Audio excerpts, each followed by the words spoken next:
Welcome to this USA Today special, Crisis in Ukraine. I'm your host, Zulekha Nathoo. We are witnessing the largest act of aggression in Europe since World War II. On February 24th, Russian President Vladimir Putin launched a full-scale military invasion of Ukraine, a sovereign nation. The UN estimates more than 1 million people have fled. They're crossing the border into neighboring countries like Poland and Romania. Countries around the world, including the United States, are imposing significant sanctions against Russia. They're also providing arms to Ukraine, but no troops. Today, we want to show you what's happening in Europe right now, give some context behind how we got here, and how it affects you at home.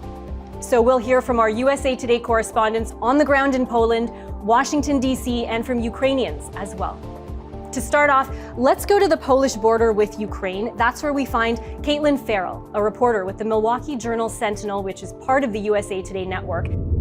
So here in Poland, I'm at the border town Przemysl, and we have seen just a rapidly increasing number of refugees from Ukraine coming across. Today alone, on Friday, there were 100,000 refugees that crossed, and we're definitely seeing the effects of those numbers the longer that we're here. So when we arrived a few days ago, we saw a lot of people, but it sort of ebbed and flowed. But today I was just downtown, and it's just palpable everywhere, that we're seeing this increase in numbers. So traffic going in and out of the city and to the border gate it's much more congested. I was at Medica, the main border crossing, earlier today, and there were about 100 cars actually waiting to cross into Ukraine, and coach buses still bringing people out, and many crossing by foot. I have been talking to people as I can when they have crossed over, and there's a lot of things that strike me and stand out to me in particular about their stories. I think though that some of just the worst things that really strike me is just the awful choices and positions that people are put in when they've talked about leaving and deciding to leave. I mean, right now, Ukrainian men can't leave the country or are supposed to be fighting and volunteering. And so, that puts families in a position of leaving their father or brother or grandfather behind, or leaving other elderly relatives or people that can't leave for whatever reason. So I've talked to sources in Ukraine who won't leave because they have a family member who's 9 months pregnant, for example. We've talked to a woman who had to choose between taking her daughter or her mother with her.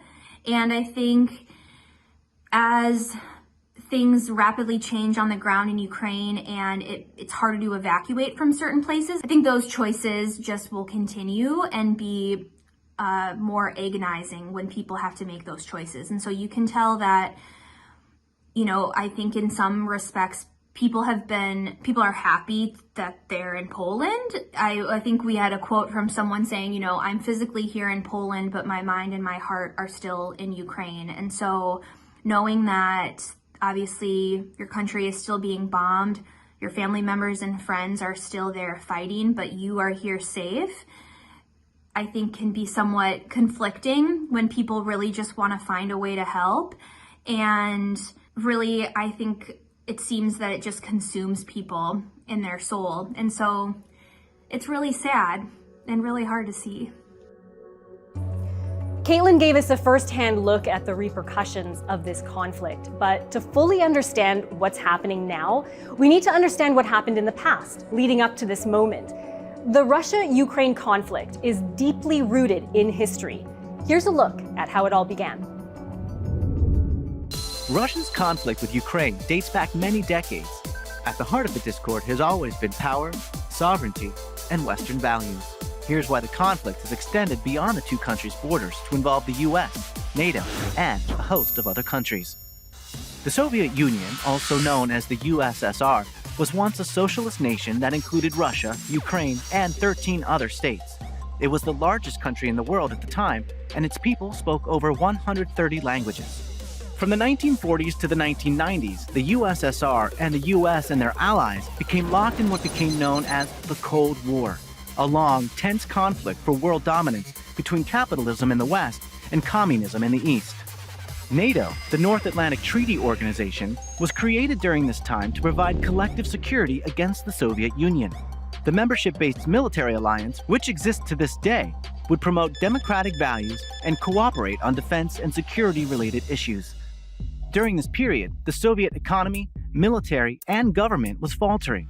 When Mikhail Gorbachev came to power in the 1980s and introduced a new set of freedoms and political reforms, some took advantage of this and started independence movements. By 1991, the USSR had completely devolved, the Cold War ended, and Gorbachev resigned. This is where the conflict really begins. The breakup of the USSR left sore wounds for some Russians, including Russian President Vladimir Putin. Putin called the end of the Soviet Union the greatest geopolitical catastrophe of the 20th century, and has been trying to gain control of the region ever since. At the same time, since the 1990s, many post-communist states requested and have been granted NATO membership, threatening Russia. Russia is especially concerned about Ukraine joining NATO and the European Union. Ukraine shares many cultural similarities with Russia, especially in the eastern and southern regions which are Russian-speaking. Putin has argued that Ukraine unfairly inherited historic parts of Russia during the demise of the Soviet Union. In 2014, Russia illegally annexed Crimea. In that same year, separatists, backed by Russia, took control of an eastern region known as Donbass. Russia has been giving these separatist forces military support and financial aid ever since. Its goal: weaken Ukraine and slow the country's tilt toward the West. Ukraine wants to keep its independence and sovereignty, and the U.S. has been trying to support that. Since 2014, it's committed more than $5.4 billion in total assistance to Ukraine in both security and non-security aid. While Ukraine hasn't joined NATO yet, it's been in talks since the 1990s. Ukraine needs all 30 NATO members to agree to be let in. So far, there hasn't been unanimous consent. The reasons vary from not wanting to upset Russia to believing Ukraine has too much unrest and corruption. For now, Western nations remain at odds with Russia over Ukraine. They're hoping for stability and peace, but seeing very little of it. So with that history in mind, let's go now to USA Today's White House reporter, Matthew Brown, who joins us from Washington, D.C. Matthew, set the scene for us right now. What's the latest on the ground? Absolutely. So we're now 1 week into Russia's invasion of Ukraine, which has seen bombing campaigns across the country, as well as attempted encirclements of Kyiv, the capital, and Kharkiv, the second largest city in the country. This has been accompanied by pushes from the east in the two separatist regions that Russia has now recognized as independent states, and from Crimea in the country's south. So Ukraine is surrounded on three sides by Russian forces that are attempting to conquer the country. That has meant that the daily life in Ukraine has often been very difficult for the people on the ground now, where many people have had to flee their homes, and civilian areas, which are coming under increasing bombardment, are no longer even safe. People are consistently in bombing shelters and have to be on constant alert for curfews and defenses from air raids. At the same time, though, many Ukrainians have taken up arms themselves to attempt to resist this Russian invasion. And you're seeing on social media just consistently people saying that they never thought that they'd have to fight in this conflict, but now that they have to, people of all ages and genders and even nationalities. We're seeing 16,000 foreign nationals have joined the conflict on the side of Ukraine. All these people are saying that they are going to take up arms to help fight and resist Russia. And you're seeing the results of that resolve in the Ukrainians, where Russia has yet to take any of the major cities, especially Kyiv, the capital, which military analysts had assumed Russia was actually going to be able to take in only a matter of days. That has not happened yet, and the city hasn't even been entirely encircled. This resistance wouldn't be possible without the ample amount of military aid in the form of weapons and supplies that are still coming in from NATO, including and especially the United States, which have supplied the Ukrainians with advanced anti-tank missiles and air defense systems that have been able to make it so that Russia has still not, after a week of invasion, achieved air dominance and supremacy in the country. That's something that military analysts here in Washington thought was going to happen in the first 2 days of the conflict. One thing is clear, though. The resistance that we've seen has made it clear to Vladimir Putin, to the United States, and to the world that Ukraine is not going to be able to be conquered and turned into a puppet state, as I believe Vladimir Putin envisioned. He's likely been very shocked by the fact that everyday Ukrainians, as I said, aren't cooperating or accepting this invasion. And that's going to make it so this is going to be a very long and protracted conflict on the ground. And should Russia finally achieve its goals in Ukraine, it's going to mean that this is going to be a very, very brutal occupation thereafter. Thanks for your insight, Matthew. That is Matthew Brown joining us from Washington, D.C. We'll have more on how this crisis is affecting Americans later on in the program. After the break, we'll talk to one of our reporters about the divisive situation in Russia and hear more from Ukrainians fleeing their homeland. That's coming up. Stick around.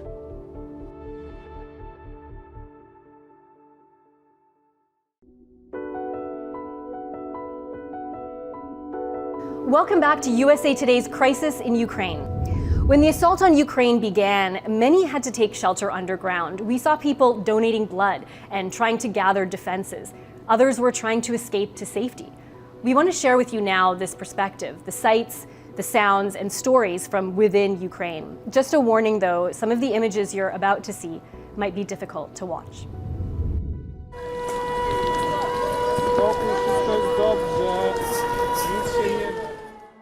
I'm safe. We haven't been told to move, and I'm just following instructions. The situation is pretty dire. People are being mobilized. The whole country is being called to go to war.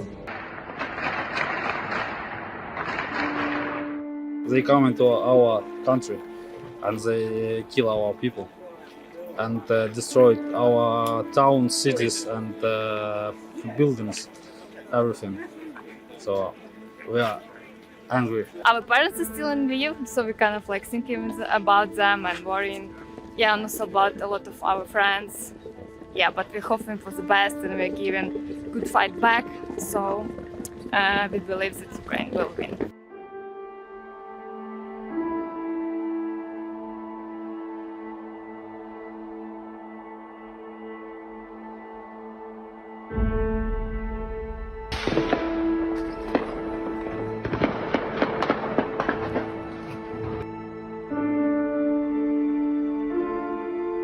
For the future, I don't know, but I would love to come back in an independent Ukraine.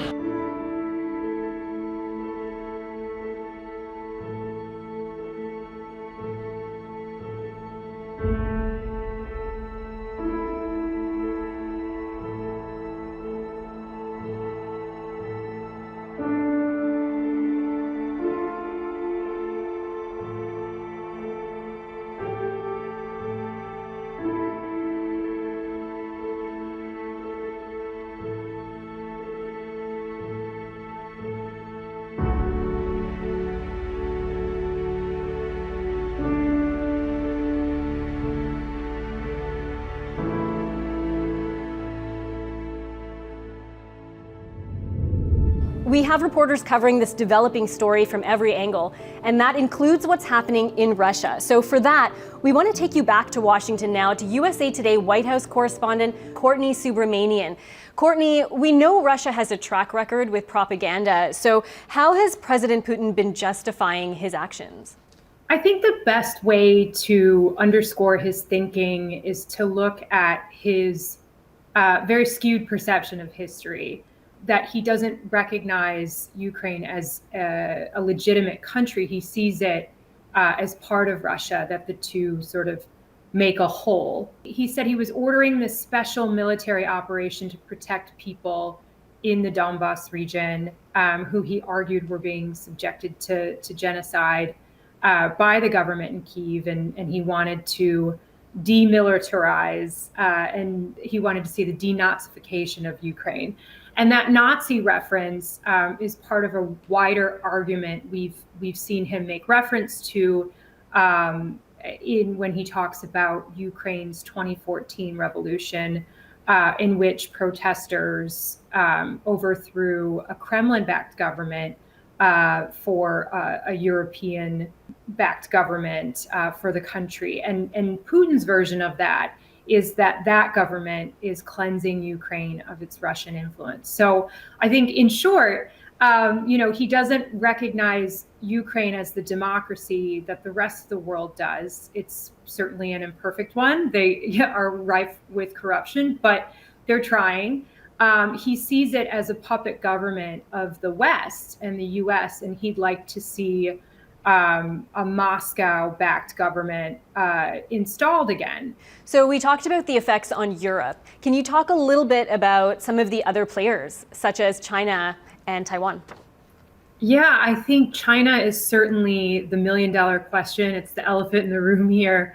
Beijing is watching to see if Russia's invasion is an opportunity for, it to tighten its own grip on the South China Sea, particularly whether it can take the democratically ruled island of Taiwan by force. I think this has rekindled debates in Taiwan about the prospect of a Chinese invasion and whether the U.S. remains committed to defending the island. The difference here is Biden has left a little bit of ambiguity about whether he would go to war for Taiwan, where he's drawn a red line on sending troops into Ukraine.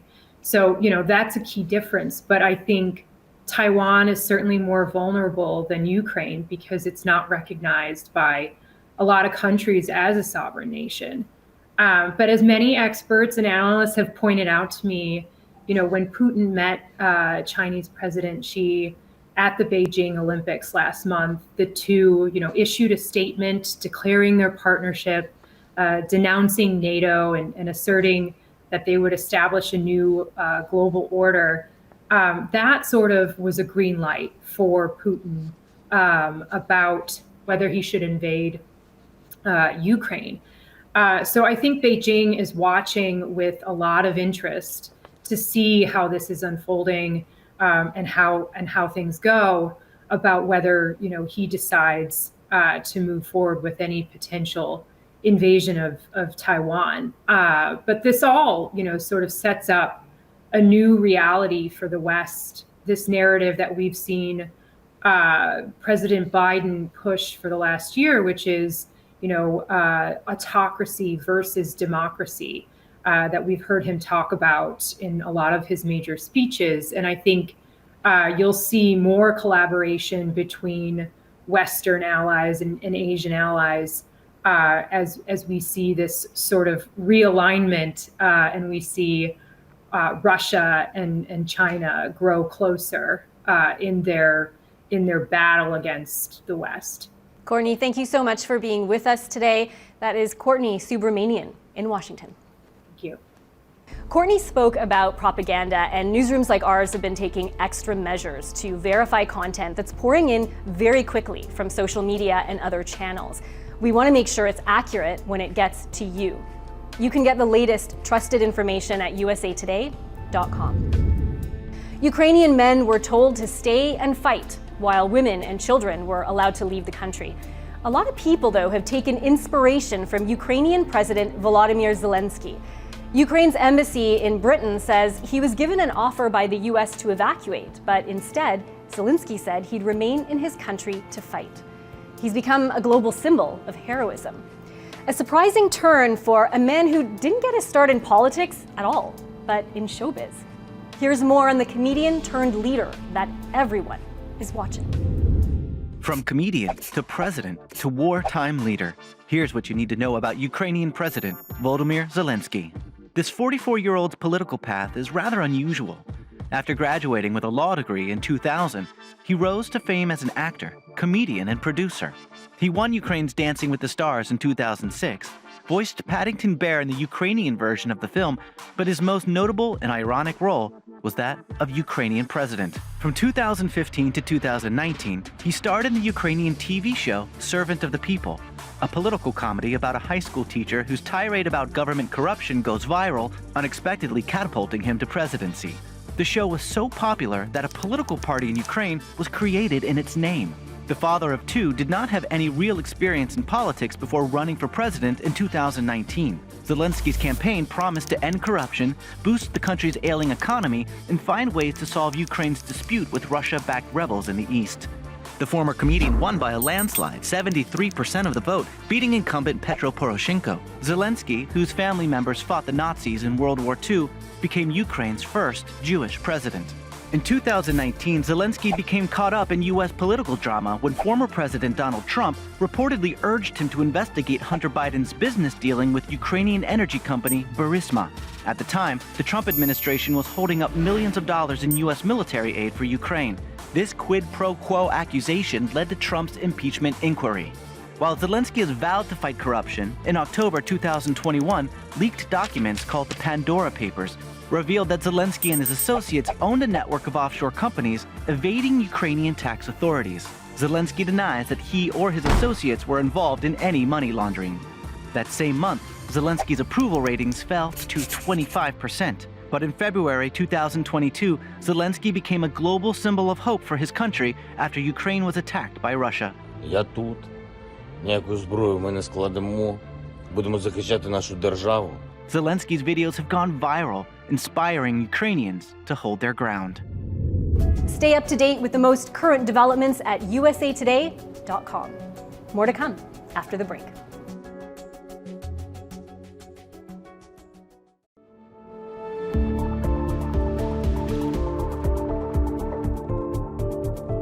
The massive repercussions of Russia's decision to invade an independent country have called into question Vladimir Putin's frame of mind. Here's more on that story. Putin has always been very cold, calculated, but he's not unhinged. And so the question is, perhaps because of the pandemic or because he's being pushed into a corner, that maybe he's more desperate, more frustrated, more angry. And that's the danger, I think.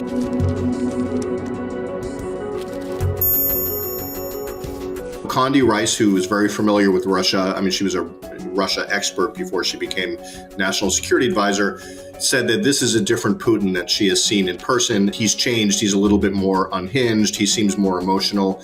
H.R. McMaster, who was also the National Security Advisor under President Trump, said that he thinks that Putin is especially dangerous now and that he has crossed some sort of emotional threshold because he's cornered and that he feels like his options are dwindling. So people are worried that Putin has turned a corner. That said, I talked to a former CIA Moscow station chief, and he says that, Putin hasn't really changed, that, when he rose to power, it was by basically launching a similar military invasion and operation against civilian targets in Chechnya, that it was a brutal war and that he's not doing anything different now than he's done before. We're in sort of uncharted waters here. Putin is cornered, threatened, and I think Americans, I don't think they should be worried about a nuclear strike, certainly on the United States, but I think that we could be in for the beginning of, I hate to say it, a World War III, where these things always escalate from something small and turn into something really big. That's one reason why the U.S. and NATO have not sent troops into Ukraine, is because we don't want to escalate the situation. But, the ball is in Putin's court. I think that you can't discount the possibility of any nuclear strike, even a small one. But, the world is watching and waiting to see what's happening. And the U.S. intelligence community is finding out, what motivates somebody like Vladimir Putin. How do you find out what his grievances are and work to address them in a way that doesn't end in a lot of mass casualties or concessions on the U.S. part? And I think that the Biden administration has been doing this the best way they can, and what seems to be the only, correct way to do it, which is to try to use diplomacy and negotiations to get Putin to back down. We want to turn now to the effects of this invasion here at home. We've seen prices rise at the gas pump, but what are we really in for if this conflict continues? Here's what you need to know. Russia's attack on the Ukraine could have a big impact on the U.S. economy, including an even sharper rise in gas prices and a continued rise in inflation.